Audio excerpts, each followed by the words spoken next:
যথাযথ মর্যাদায় সৌদি আরবের বাংলাদেশ দূতাবাসে উদযাপিত হয়েছে ৪৯তম মহান স্বাধীনতা ও জাতীয় দিবস। দিনের শুরুতেই দূতাবাস চত্বরে পতাকা উত্তোলন করেন রাষ্ট্রদূত গোলাম মসিহ। এ সময় দূতাবাসের সব কর্মকর্তা, কর্মচারী ও বাংলাদেশি প্রবাসীরা উপস্থিত ছিলেন।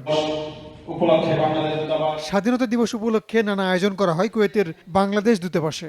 কাউন্সিলর মোহাম্মদ আনিসুজ্জামানের সঞ্চালনায় আলোচনা সভায় সভাপতিত্ব করেন কুয়েতে নিযুক্ত বাংলাদেশের রাষ্ট্রদূত এস.এম. আবুল কালাম।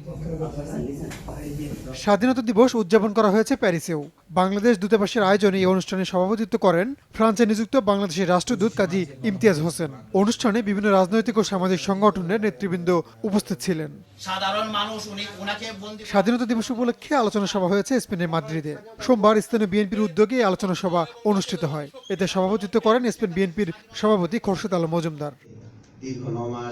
এদিকে ২৫শে মার্চ গণহত্যা দিবস উপলক্ষে আলোচনা সভা হয়েছে দুবাইয়ে। সোমবার দুপুরে দুবাইয়ের বাংলাদেশ কনসুলেটে আলোচনা সভার আয়োজন করা হয়। এতে প্রধান অতিথি হিসেবে উপস্থিত ছিলেন শিক্ষা উপমন্ত্রী ব্যারিস্টার মহিবুল হাসান চৌধুরী নওফেল। রায়হানুল রানা, সময় সংবাদ।